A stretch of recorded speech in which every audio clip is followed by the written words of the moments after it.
Estava na cozinha, as mãos ainda úmidas da louça do almoço, quando Lucas entrou com aquele olhar que eu já conhecia, o olhar de quem quer algo mas finge que está apenas conversando. Ele encostou no batente da porta, cruzou os braços e soltou como se estivesse comentando o tempo. Mãe, a senhora sabe que sua aposentadoria dá para ajudar bastante, né? Eu estava pensando, a gente podia usar esse dinheiro para investir no meu negócio. Meu coração parou. Não foi o pedido em si, foi a naturalidade, como se meu dinheiro, meus 32 anos trabalhando como auxiliar de enfermagem no hospital municipal, as noites em claro, as costas doendo, os pés inchados, tudo isso fosse apenas um recurso disponível para ele usar. Eu me virei devagar, sequei as mãos no pano de prato azul que minha mãe me deu antes de morrer, e olhei para ele. Lucas tinha 28 anos, morava comigo desde que a esposa dele, a Patrícia, pediu o divórcio há 2 anos. Eu aceitei, claro, porque mãe aceita, porque mãe abre a porta e diz que vai ficar tudo bem. Só que não ficou. Lucas começou a trazer amigos, fazer reuniões na sala, falar de negócios que nunca saíam do papel, comia da minha comida, usava minha internet, minha água, minha luz. E agora queria minha aposentadoria. Como assim, usar meu dinheiro? Minha voz saiu mais fina do que eu gostaria. Ele suspirou, como se eu fosse difícil. Mãe, é um investimento. Eu tenho uma oportunidade incrível, mas preciso de capital inicial. A senhora só fica guardando esse dinheiro, não faz nada com ele. Eu vou devolver, com juros até. Guardando. Como se economizar cada centavo para não faltar comida no fim do mês fosse guardar por guardar. Como se eu não tivesse planos, como se eu não sonhasse em reformar o banheiro, trocar a geladeira que fazia barulho de motor de caminhão, ou quem sabe viajar para a praia pela primeira vez na vida. Eu queria dizer tudo isso, mas minha garganta fechou. Em vez disso, balancei a cabeça e voltei para a louça. Lucas ficou ali mais 1 minuto, esperando uma resposta melhor, e quando viu que eu não ia dar, saiu bufando. Aquela noite não consegui dormir. Fiquei olhando pro teto do quarto, ouvindo o barulho da TV ligada na sala, Lucas assistindo sei lá o que até tarde. Pensei em quantas vezes eu abri mão de coisas por ele. Quando ele tinha 7 anos e queria ir na excursão da escola pro zoológico, eu fiquei 2 meses sem comprar carne, só ovo e frango dos mais baratos, para juntar os R$ 120 da viagem. Quando ele fez 18 e quis um notebook para a faculdade, eu peguei 2 plantões extras por mês durante um ano inteiro. Minhas pernas doíam tanto que eu chorava no ônibus voltando para casa, mas eu sorria quando entregava o dinheiro para ele. E agora ele queria minha aposentadoria. Nos dias seguintes, Lucas começou a insistir. Não era uma cobrança direta, era pior, eram comentários soltos. A senhora viu o preço do dólar? Se a gente investisse agora, em 6 meses estaria rico. Ou então, fulano investiu 5.000 e hoje tem 50.000, mãe. 50.000. A senhora imagina? Eu imaginava, sim. Imaginava como era fácil ele falar de dinheiro que não era dele, que ele não tinha suado para ganhar. Uma semana depois, eu estava no mercado comprando as coisas do mês quando encontrei a dona Célia, minha antiga vizinha do prédio onde eu morava antes de conseguir comprar essa casa pequena na periferia de Porto Alegre. Ela estava na fila do caixa com uma sacola só, 2 coisas dentro, e o rosto cansado de quem carrega o mundo nas costas. A gente se abraçou, conversou rapidinho, e quando eu perguntei como ela estava, dona Célia suspirou fundo. Ah, minha filha, não tá fácil não.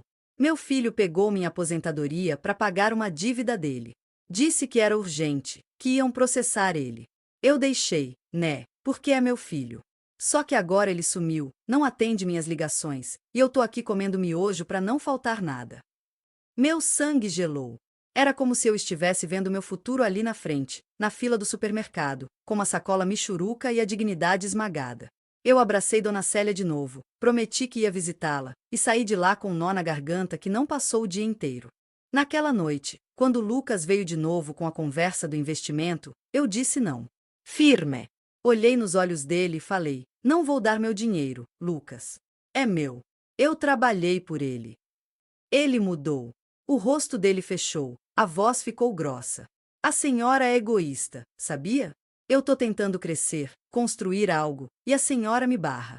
Tá bom, então. Vou lembrar disso quando a senhora precisar de mim. E saiu batendo a porta.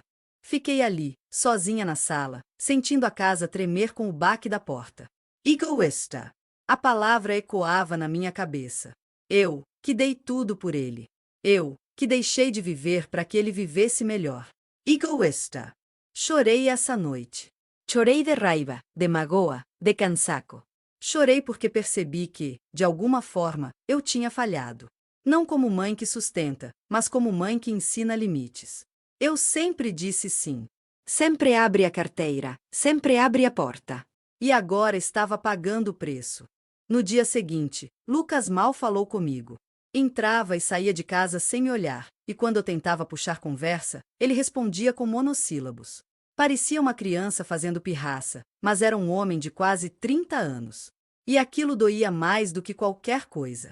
Foi numa tarde de quinta-feira, eu estava voltando do mercado, carregando as sacolas escada acima porque o elevador estava quebrado de novo, quando encontrei o Dr. Mário na porta do prédio. Ele era advogado, morava no apartamento do segundo andar, sempre simpático, sempre com uma palavra boa. A gente se cumprimentou, ele perguntou se eu estava bem, e eu, sem nem pensar direito, desabei. Contei tudo. Lucas, a aposentadoria, a pressão, o medo de ficar sem nada. Dr. Mário me ouviu com atenção, e quando eu terminei, ele colocou a mão no meu ombro e disse: Dona Vera, a senhora sabe que esse dinheiro é protegido por lei, né? A aposentadoria é impenhorável. Ninguém pode tomar isso da senhora, nem filho, nem ninguém. Se ele está pressionando, isso pode até configurar abuso. Abuso. A palavra me assustou, mas também acendeu uma luz. Dr. Mário continuou: Olha, eu não costumo fazer isso, mas eu gosto da senhora. Se quiser, eu ajudo. A gente pode conversar, eu posso orientar a senhora direitinho, e se precisar, a gente toma as medidas legais para proteger o que é seu. Eu não sabia o que dizer.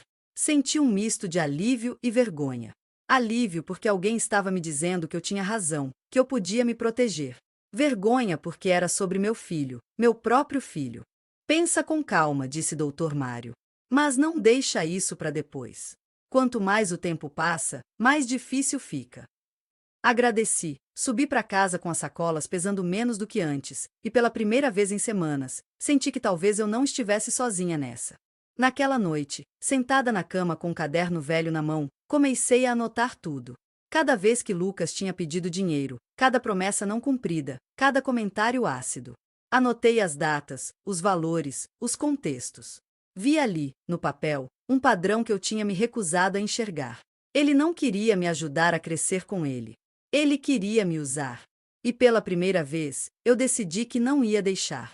Se você quer saber como essa história termina, como eu enfrentei meu próprio filho e recuperei minha dignidade, fica comigo. Porque o que vem a seguir mudou minha vida para sempre. E se inscreve no canal para não perder nenhum detalhe dessa jornada. Prometo que vale a pena. Aguardo sua confirmação para enviar o próximo bloco. Aqui está o segundo bloco. Os dias seguintes foram estranhos.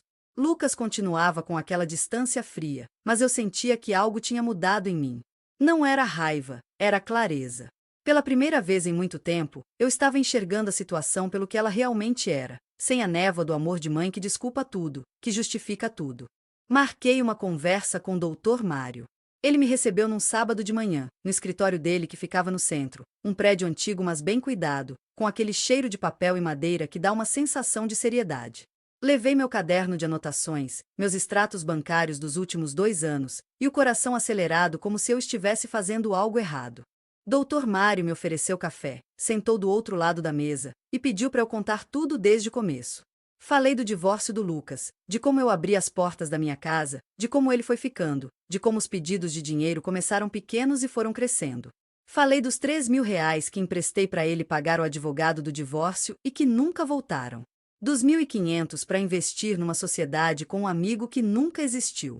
Dos 800 para consertar o carro que ele vendeu 2 meses depois. Dr. Mário ia anotando, e a cada número que eu falava, vi a expressão dele ficando mais séria. Dona Vera, somando tudo que a senhora me contou, são quase R$ 10.000 em 2 anos. Isso sem contar as despesas da casa que ele não divide com a senhora, certo? R$ 10.000. Falado assim, parecia muito mais real, muito mais pesado. Eu assenti, sentindo um aperto no peito. E agora ele quer acesso direto à sua aposentadoria. Isso é grave, Dona Vera. Muito grave. A lei protege a senhora, mas a gente precisa agir antes que ele tente algo mais drástico. Já vi casos de filhos que forjam procurações, que manipulam pais idosos para conseguir acesso a contas. Não tô dizendo que é o caso, mas a gente precisa se prevenir. Manipular. Forjar. Palavras duras, palavras que doíam porque eram sobre meu filho. Mas eram verdadeiras. Doutor Mário continuou. Vou preparar um documento estabelecendo que a senhora não autoriza ninguém a acessar ou movimentar sua conta. Vou orientar a senhora a comunicar isso formalmente no banco. E se ele continuar pressionando, a gente pode pedir uma medida protetiva. Parece exagero, mas é a forma de garantir que a senhora não vai acordar um dia sem nada. Saí do escritório com uma pasta de documentos, orientações escritas à mão, e uma sensação estranha de estar traindo meu próprio sangue. Mas quando cheguei em casa e vi Lucas esparramado no sofá, comendo os salgadinhos que eu tinha comprado, sem nem olhar para mim, aquela sensação foi embora. Eu não estava traindo ninguém. Estava me protegendo. Na segunda-feira, fui ao banco. A gerente, Andréia, era uma moça jovem mas atenciosa, que sempre me tratou bem. Expliquei a situação, mostrei os documentos que Dr. Mário tinha preparado e pedi para bloquear qualquer tentativa de procuração ou acesso à minha conta sem minha presença física e um documento de identidade válido. Andréia me olhou com uma mistura de pena e respeito. A senhora está fazendo a coisa certa, Dona Vera. Infelizmente, a gente vê muito isso aqui. Filhos, netos, sobrinhos, gente que deveria cuidar, mas que só quer tirar vantagem. Fica tranquila, tá tudo protegido agora. Voltei para casa mais leve, mas sabendo que a tempestade estava longe de passar. E não demorou. Naquela mesma noite, Lucas entrou na cozinha enquanto eu preparava o jantar e veio com outra estratégia. Mãe, eu falei com um contador. Ele disse que se a gente abrir uma conta conjunta, dá para movimentar o dinheiro mais fácil e ainda tem benefícios fiscais. A senhora não precisa fazer nada, só assinar uns papéis. Só assinar uns papéis. Como se fosse simples, inocente. Eu me virei para ele, desliguei o fogo do fogão e respirei fundo antes de falar. Lucas, eu não vou abrir conta conjunta. Não vou dar procuração. Não vou emprestar dinheiro. Minha aposentadoria é minha, e vai continuar sendo minha. O rosto dele mudou na hora. A máscara de filho educado caiu, e o que apareceu foi raiva pura. A senhora tá fazendo isso porque alguém meteu coisa na sua cabeça, né? Aposto que foi aquele advogado metido do segundo andar. Ele não sabe de nada da nossa vida, mãe. Eu sou seu filho. Seu filho. E a senhora tá me tratando como se eu fosse um estranho. Você é meu filho, Lucas. Mas isso não te dá direito sobre o que é meu. Ele bateu a mão na mesa, fazendo os pratos tremerem. Direito? Eu tenho mais direito do que ninguém. Ou a senhora esqueceu que quando o pai morreu, eu fiquei do seu lado? Que eu te ajudei com tudo. Meu sangue ferveu. Você tinha 12 anos, Lucas. 12 anos. Quem te ajudou fui eu. Quem trabalhou feito louca para não faltar nada fui eu. Quem pagou suas contas, sua escola, sua faculdade, fui eu. Não inventa uma história que não existiu. Ele ficou vermelho, as veias do pescoço saltadas, e por um segundo achei que ele fosse partir para cima de mim. Mas ele só respirou fundo, apontou o dedo na minha cara e disse, devagar, cada palavra pesando como chumbo, a senhora vai se arrepender disso. Quando a senhora ficar velha, doente, e precisar de alguém, vai lembrar desse dia. E eu não vou estar aqui. E saiu. Ouvi a porta do quarto bater, e depois, silêncio. Fiquei ali, parada na cozinha, tremendo. Não de medo, mas de raiva, de tristeza, de uma mistura de sentimentos que eu nem sabia nomear. Sentei na cadeira, coloquei a cabeça entre as mãos e chorei. Chorei pelos anos que eu tinha dedicado a criar um homem que agora me via como um banco. Chorei pela ilusão de que amor de mãe era suficiente para formar caráter. Chorei porque, no fundo, eu sabia que aquilo não ia terminar bem. Mas também sabia que eu não ia recuar. Nos dias seguintes, Lucas mal ficava em casa. Saía cedo, voltava tarde, e quando estava lá, trancava-se no quarto. Não conversávamos, não nos olhávamos. A casa, que sempre foi pequena mas acolhedora, virou um campo de guerra silenciosa. Até que numa quinta-feira, voltando do mercado, encontrei a porta do meu quarto aberta. Eu sempre deixava fechada. Sempre. Entrei devagar e vi que alguém tinha mexido nas minhas coisas. A gaveta da comoda estava entreaberta, os papéis da minha mesa estavam fora do lugar. Meu coração disparou. Fui direto pro criado mudo onde eu guardava meus documentos pessoais. A pasta estava lá, mas quando abri, faltava algo. Minha certidão de nascimento original e meu RG antigo, aquele que eu não usava mais mas que tinha guardado. Ele nem levantou os olhos do celular. Eu moro aqui, mãe. Posso entrar onde eu quiser. Você roubou meus documentos. Agora ele olhou, com uma calma que me assustou. Ruby Eye. Que exagero. Eu só peguei emprestado. Precisava tirar umas cópias. Pra quê? Ele deu de ombros. Assunto meu. Senti o chão sumir debaixo dos meus pés. Peguei meu celular, fui pro quarto, tranquei a porta e liguei pro Dr. Mário. Contei tudo, a voz tremendo, e ele foi direto. Dona Vera, isso é gravíssimo. Ele pode tentar usar esses documentos para fazer uma procuração falsa, abrir conta no nome da senhora, qualquer coisa. A gente precisa agir agora. Hoje ainda. A senhora pode vir até meu escritório? Eu podia. E eu ia. Saí do quarto, passei direto por Lucas sem falar nada, e fui. No caminho, liguei para Andréia, do banco, e avisei. Ela disse que ia bloquear tudo imediatamente e que eu precisava registrar um boletim de ocorrência. Boletim de ocorrência. Contra meu filho. Cheguei no escritório do Dr. Mário quase sem ar. Ele já tinha preparado os documentos, já tinha entrado em contato com o oficial de justiça amigo dele. Em 2 horas, a gente tinha uma medida protetiva em andamento e um pedido formal de busca e apreensão dos documentos. Dona Vera, a partir de agora, a senhora não tá mais sozinha. A justiça tá do seu lado. E a gente vai resolver isso. Voltei para casa com os papéis na bolsa e o coração partido, mas de cabeça erguida. Eu não ia deixar ele me destruir. E o que aconteceu quando Lucas descobriu o que eu tinha feito?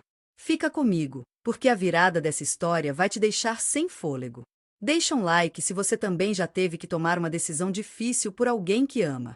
Aguardo sua confirmação para enviar o próximo bloco. Aqui está o 3º bloco. Cheguei em casa naquela noite e a casa estava vazia. Lucas não estava. Senti um alívio estranho, como se eu pudesse respirar de novo. Coloquei a bolsa no sofá, preparei um chá de camomila para acalmar os nervos e sentei na cozinha olhando para a janela. Lá fora, a rua estava quieta, apenas o som distante de um cachorro latindo e o vento batendo nas folhas da goiabeira do vizinho. Pensei em tudo o que tinha acontecido nos últimos dias. Pensei na dona Célia, na fila do mercado, com aquela sacola vazia. Pensei em quantas mães deviam estar passando pela mesma coisa naquele exato momento, em quantas estavam cedendo, entregando o que tinham porque não sabiam dizer não, porque tinham medo de perder o amor dos filhos. Mas amor não é isso. Amor não é se anular, não é ser usado. Eu tinha aprendido tarde, mas tinha aprendido. Lucas chegou quase meia-noite. Eu ainda estava acordada, sentada na sala, esperando. Ele entrou, me viu ali, e parou. Ficamos nos olhando por um longo segundo, até que ele quebrou o silêncio. A senhora foi no banco hoje. Não era pergunta, era afirmação. Ele sabia. Fui. E falou com aquele advogado de novo. Falei. Ele jogou a mochila no chão, passou a mão no cabelo e deu uma risada seca. Sem humor, a senhora tá de brincadeira, né? Tá tratando seu próprio filho como bandido. Bloqueou tudo, foi na polícia, pediu não sei que medida maluca. Pelo amor de Deus, mãe, que vergonha. Levantei devagar, encarei ele. Vergonha é roubar documento da sua mãe. Vergonha é pressionar, manipular, ameaçar. Eu trabalhei a vida inteira por esse dinheiro, Lucas. E você não vai tirar isso de mim. Ele deu um passo para frente, a voz subindo. Tirar? Eu não tô tirando nada. Eu tô tentando construir algo, e a senhora, em vez de me apoiar, me apunhala pelas costas. Apoiar não é dar tudo o que você quer. Apoiar é te ensinar a andar com as próprias pernas. Coisa que eu deveria ter feito há muito tempo. Ele ficou vermelho, os olhos brilhando de raiva. Sabe de uma coisa? Eu não preciso mais disso. Não preciso de você. Vou embora. Vou para a casa do Rodrigo, e a senhora fica aqui na sua casa, sozinha, com seu dinheiro precioso. Vê se ele te faz companhia quando você estiver velha e doente. E começou a juntar as coisas. Entrou no quarto, jogou roupas numa mala, pegou o notebook, o carregador, os tênis. Eu fiquei ali, parada, vendo meu filho fazer as malas como se estivesse saindo da casa de um inimigo. Parte de mim queria gritar, pedir para ele ficar, dizer que a gente podia conversar. Mas a outra parte, a parte que tinha acordado depois de tantos anos dormindo, sabia que isso era o melhor. Para mim e para ele. Lucas saiu batendo a porta, sem olhar para trás. Ouvi o barulho do carro ligando, o som se afastando rua abaixo, e então, silêncio. Sentei no sofá e esperei a dor vir. Mas o que veio foi paz. Uma paz cansada, mas paz. Na manhã seguinte, o doutor Mário me ligou. A medida protetiva tinha sido aprovada. Lucas estava proibido de se aproximar de mim ou de tentar acessar qualquer conta ou documento meu. Se descumprisse, podia ser preso. Dona Vera, sei que isso é difícil, mas a senhora fez a coisa certa. Agora, a gente vai atrás dos documentos que ele pegou. Já acionei a polícia, e eles vão intimar ele a devolver. Agradeci, desliguei, e fiquei olhando para a casa vazia. Era estranho, mas pela primeira vez em anos, senti que a casa era minha de novo. Não tinha mais tensão no ar, não tinha mais medo de ouvir a porta abrir e ter que lidar com cobranças. Os dias foram passando. Lucas não deu notícia. Não ligou, não mandou mensagem. Era como se eu tivesse deixado de existir para ele. Doía, mas era suportável. Dona Célia veio me visitar, trouxe um bolo de fubá, e a gente conversou a tarde inteira. Ela me contou que o filho dela tinha voltado, pedindo mais dinheiro, e que ela tinha dito não pela primeira vez na vida. É libertador, sabe? Ela disse, os olhos marejados. É como se eu tivesse voltado a ser dona de mim. Eu sabia exatamente o que ela queria dizer. 2 semanas depois, Dr. Mário me chamou no escritório. Tinha novidades. Lucas tinha sido intimado, e no depoimento, ele tinha admitido que pegou os documentos. Disse que era só para tirar umas cópias, mas não conseguiu explicar para quê. A polícia tinha apreendido os documentos e me devolvido. Mas tem mais, Dona Vera, disse Dr. Mário, a voz séria. A gente fez uma investigação nos últimos movimentos financeiros dele, e descobrimos algo. Lucas abriu uma conta em nome dele há 3 meses, e começou a fazer depósitos regulares. Só que o dinheiro era para pagar dívida de jogo. Meu coração afundou. Jogo? Aposta esportiva online. Ele tá devendo quase R$ 30.000 para uma plataforma. E pelo visto, os caras estão cobrando. Foi por isso que ele ficou tão desesperado pelo dinheiro da senhora. Não era investimento. Era para pagar a agiota virtual. R$ 30.000. Jogo. Eu senti o chão ceder. Tudo fazia sentido agora. A urgência, a pressão, as mentiras. Dona Vera, eu sei que é seu filho, mas ele tá num buraco fundo. E se a senhora tivesse dado dinheiro, teria ido pro ralo, e ele teria voltado pedindo mais. Porque vício é assim. Nunca é suficiente. Fiquei em silêncio, processando. Dr. Mário continuou. Agora, a gente tem 2 opções. A gente pode deixar ele se virar sozinho, ou a gente pode oferecer ajuda, mas com condições. Tratamento, acompanhamento, prestação de contas. Não é dar dinheiro, é dar estrutura. Mas isso só funciona se ele quiser. E pelo que eu vi até agora, ele não quer. Ele quer o caminho fácil. Agradeci, saí de lá com a cabeça pesada, e passei os dias seguintes pensando. Eu queria ajudar meu filho, mas não podia me afogar para salvar alguém que não queria ser salvo. Até que numa tarde de sábado, o interfone tocou. Era Lucas. Ele estava lá embaixo, pedindo para subir. Meu coração acelerou. Pensei em não abrir, mas algo me fez apertar o botão. Ele subiu devagar, entrou com a cabeça baixa, e ficou parado na porta, sem jeito. Parecia menor, mais magro, cansado. Oi, mãe. Oi. Silêncio. Ele olhou pro chão, pro teto, para qualquer lugar menos para mim. Até que finalmente falou, a voz baixa, quase um sussurro. Eu estraguei tudo, né? Não respondi. Deixei ele falar. Eu tava desesperado, mãe. Eu devo dinheiro. Muito dinheiro. E os caras estão me ameaçando. Eu achei que se eu conseguisse um dinheiro rápido, eu resolvia, pagava, e ficava livre. Mas eu sei que eu errei. Eu sei que eu te tratei mal. Eu sei que eu fui um péssimo filho. Ele parou, respirou fundo, e finalmente me olhou. Os olhos dele estavam vermelhos, inchados.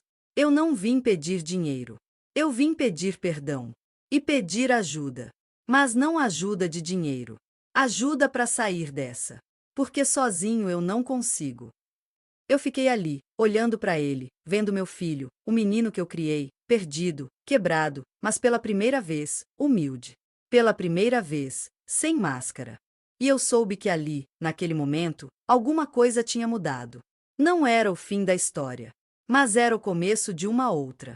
Dei um passo à frente, coloquei a mão no ombro dele e disse: "Vamos conversar." E foi essa conversa que mudou tudo. O que aconteceu depois, como eu ajudei meu filho sem me perder no processo, e como a gente reconstruiu nossa relação, você vai saber no último bloco. Comenta aqui embaixo se você acredita em segundas chances. Quero saber sua opinião. Aguardo sua confirmação para enviar o bloco final. Aqui está o bloco final. Sentamos na mesa da cozinha, aquela mesma mesa onde tanta coisa tinha acontecido. Fiz um café, coloquei 2 xícaras e esperei. Lucas estava mexendo nas mãos, nervoso, e eu podia ver que ele estava lutando para encontrar as palavras certas. "Mãe, eu comecei a apostar faz uns 8 meses. No começo era só diversão, uns 5, 10 reais aqui e ali. Mas aí eu ganhei uma vez. Ganhei 300 reais numa aposta de futebol. E aquilo acendeu algo em mim. Eu pensei, é assim que vou sair do buraco, é assim que vou conseguir dinheiro para recomeçar." Ele pausou, tomou um gole de café e continuou. "Só que eu comecei a perder. E cada vez que eu perdia, eu apostava mais, achando que ia recuperar. Peguei empréstimo, usei o cartão de crédito até o limite, menti para todo mundo. E quando não tinha mais de onde tirar, eu pensei na senhora. No seu dinheiro. E eu me convenci de que estava tudo bem, que era um empréstimo, que eu ia devolver. Mas no fundo, eu sabia que era mentira. Eu estava roubando minha própria mãe." As lágrimas começaram a descer no rosto dele, e ele nem tentou esconder. Eu fiquei ali, ouvindo, sentindo a dor dele, mas também mantendo minha firmeza. Porque eu sabia que se eu cedesse agora, tudo teria sido em vão. "Lucas, eu não vou pagar sua dívida." Ele assentiu, limpando o rosto com a manga da camisa. "Eu sei.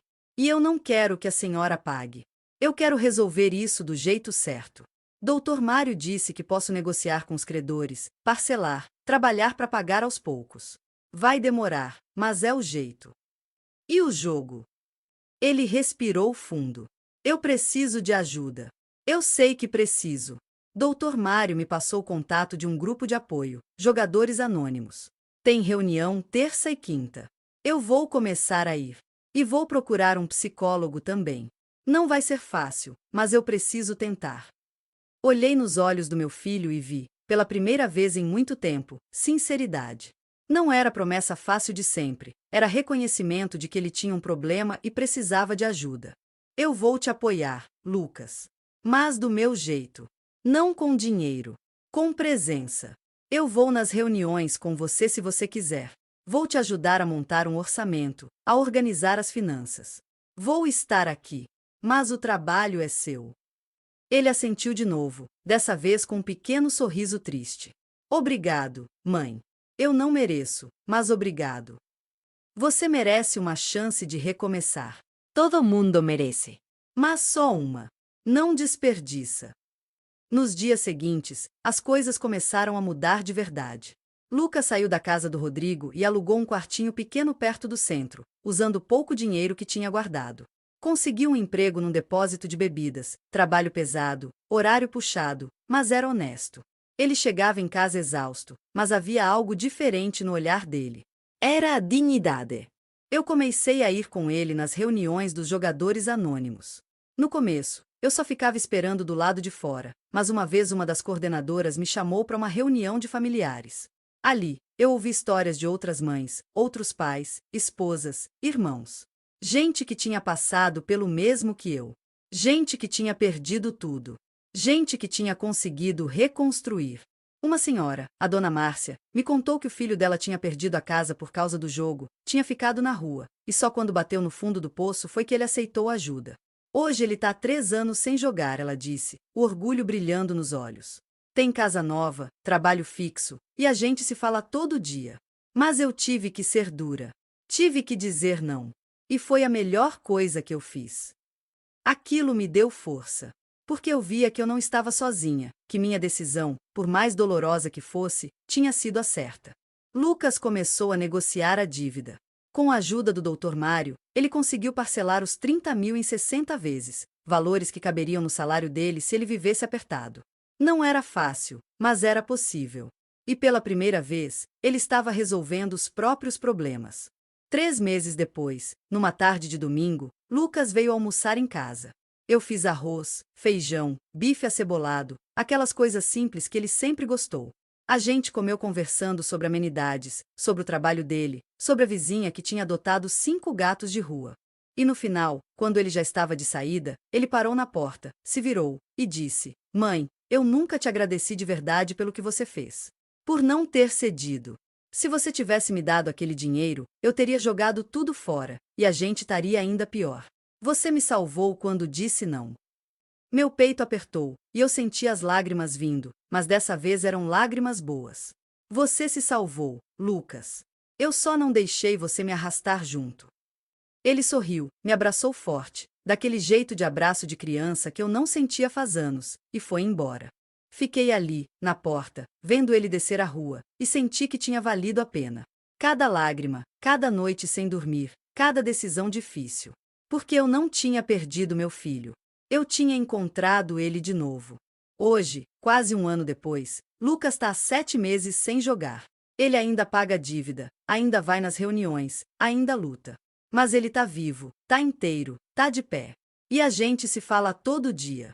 Ele vem almoçar aqui todo domingo, e às vezes ele traz um bolo, ou uma fruta, ou só a presença dele. E é mais do que suficiente. Eu aprendi que amar não é dar tudo. Amar é saber quando segurar, quando soltar, quando ser firme. Aprendi que proteger alguém não é blindar de toda consequência, é deixar que eles aprendam, mesmo que doa. Aprendi que eu podia ser mãe sem me anular, que eu podia amar sem me perder. E aprendi que minha aposentadoria, aqueles R$ 1.200 que eu ralo 32 anos para conseguir, não é só dinheiro. É respeito. É dignidade. É a prova de que eu importo. E ninguém, nem mesmo meu filho, tinha o direito de tirar isso de mim. Hoje eu uso meu dinheiro para viver. Reformei o banheiro. Troquei a geladeira. E no mês passado, pela primeira vez na vida, eu fui para a praia. Passei 3 dias em Tramandaí, num hotelzinho simples, mas com vista pro mar. Acordei cedinho, sentei na areia, senti o vento no rosto, o cheiro de maresia, e chorei. Chorei de felicidade. Porque eu tinha conseguido. Tinha sobrevivido. Tinha vencido. E se tem uma coisa que eu quero que você leve dessa história é essa: você não precisa se sacrificar até sumir para provar que ama alguém. Amor verdadeiro respeita limites. Amor verdadeiro quer o bem do outro, mas não à custa da sua destruição. E às vezes, o maior ato de amor é dizer não. Se você passou por algo parecido, se você está passando agora, saiba que você não está sozinho. E que é possível, sim, sair dessa. Com ajuda, com coragem, com firmeza.